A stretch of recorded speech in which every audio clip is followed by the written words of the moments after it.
Let me start by quickly telling you about RSBY. So RSBY is a program that was begun in 2008, intended to cover BPL populations in certain groups based upon their occupation. So for example, railway porters and the like. So it covered, its goal was to cover about 280 million people, roughly speaking, and it covered about 170 million people in the end, although estimates vary.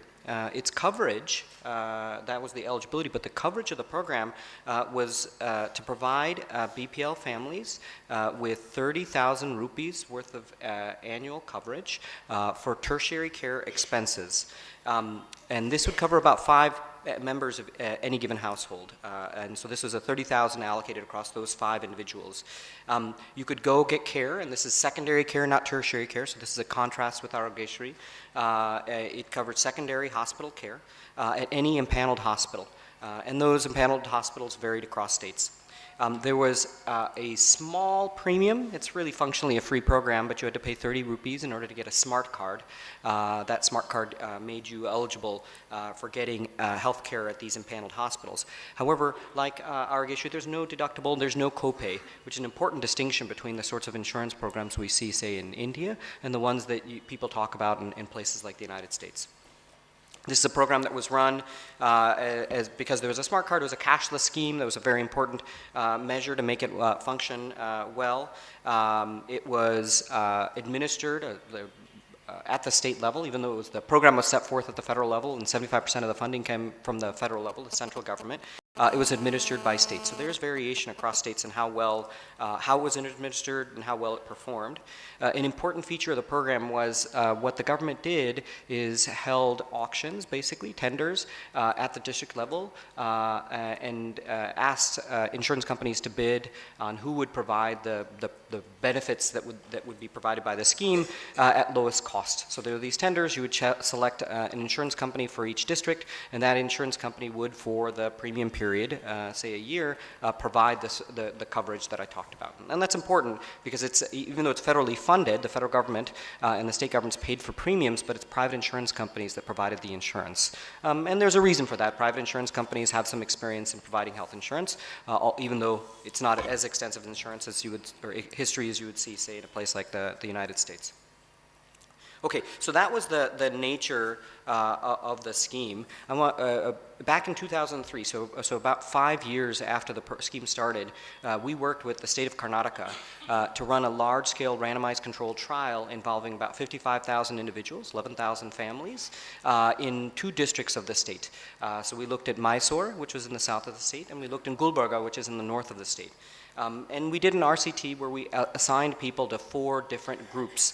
And before I tell you what those 4 groups are, it's important for me to tell you a little bit about the eligibility. One of the reasons we did the higher return.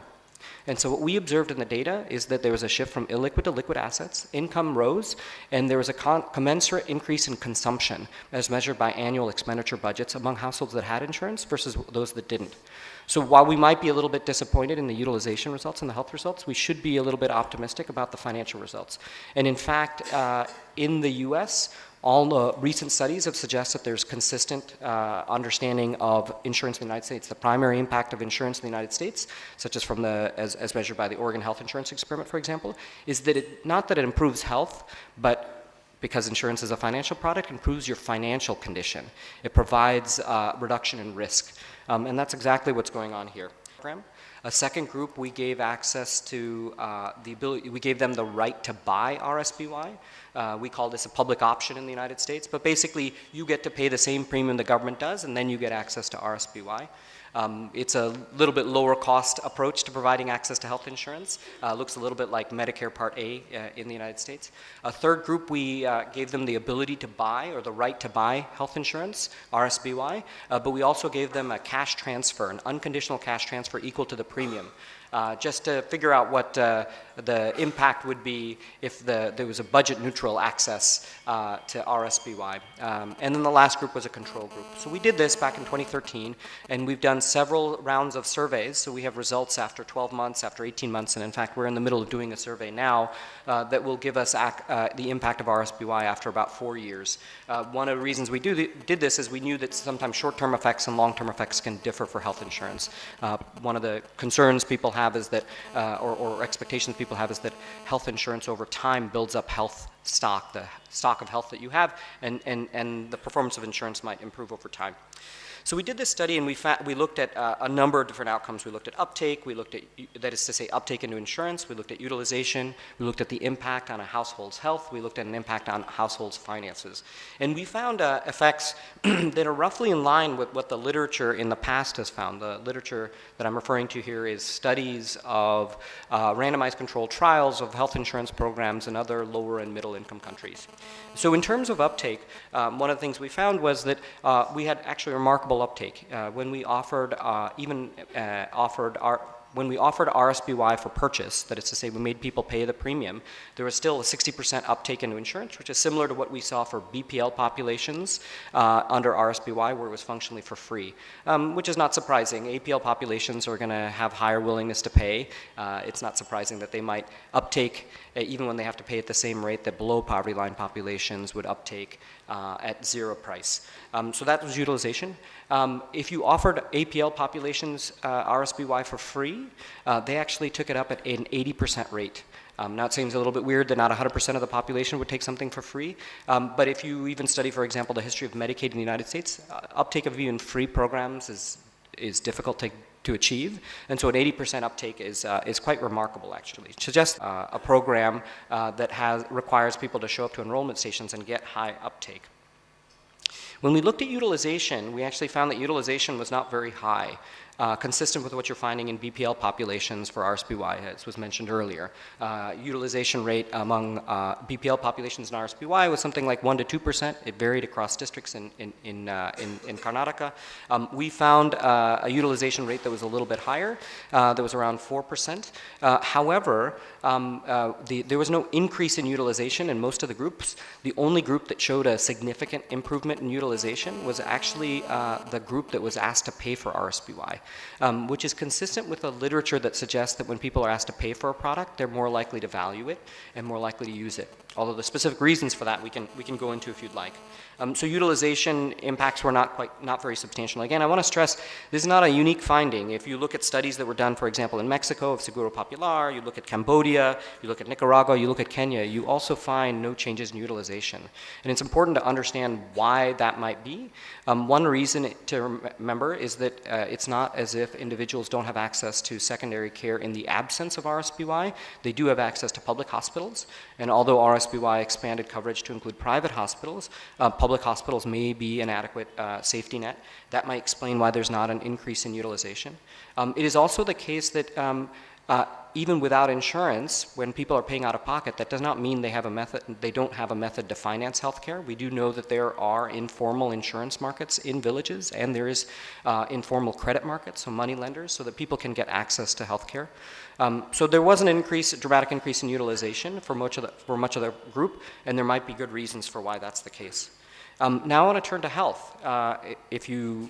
If there's not going to be a big utilization effect, you wouldn't expect a big health effect, and that's actually what we find, that at the 12-month and 18-month mark, we don't see dramatic differences in health outcomes. There's some statistically insignificant suggestions that people's self-reported health improves, but for specific things like diabetes and heart attacks and the like, we can run through a list. We don't see significant improvements in health. Again, maybe things will differ after 4 years, and so we should keep an open mind, but it's not there.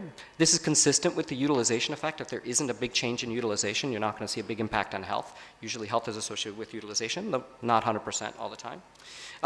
The one thing that we did find that's quite interesting, though, is that in our finance, when we looked at our finance modules, we did a full asset survey of these households. One of the things that we discovered was that people changed their asset allocations. It appears they changed their asset allocations in response to having health insurance.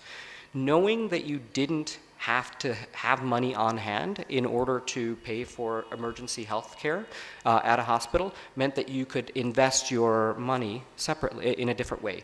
So what would happen when you didn't have health insurance is that you would invest in assets that were liquid, that you could quickly sell, so that you could pay for hospitalization.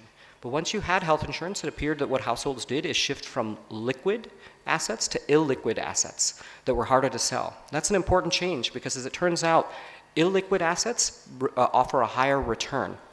And so what we observed in the data is that there was a shift from illiquid to liquid assets, income rose, and there was a commensurate increase in consumption as measured by annual expenditure budgets among households that had insurance versus those that didn't. So while we might be a little bit disappointed in the utilization results and the health results, we should be a little bit optimistic about the financial results. And in fact, in the US, all the recent studies have suggested there's consistent understanding of insurance in the United States. The primary impact of insurance in the United States, such as from as measured by the Oregon Health Insurance Experiment, for example, is that not that it improves health, but because insurance is a financial product, improves your financial condition. It provides reduction in risk. And that's exactly what's going on here. So we do find that RSBY's has not a significant utilization or health impact, but it has a financial impact. I think that'll change the way that we think about Ayushman Bharat and the expectations we should have for Ayushman Bharat. But there's a lot that we can learn about some of the failures in RSBY. Maybe during discussion we can talk about that. Thank you so much for sharing the early results, Professor Malani, and of course the interesting results that he finds that the precautionary savings that households keep in a liquid form in their banks, suddenly they start investing. And it gives us immense hope that if the coverage is 5 lakh rupees instead of 30,000 that was under RSBY, the economic case for providing universal health care becomes even stronger. It's not only just improving the human capital, it is changing the financial portfolio of the households. They're putting money in more illiquid assets, potentially for future higher returns. So maybe more income to be generated in the future as a result of Ayushman Bharat.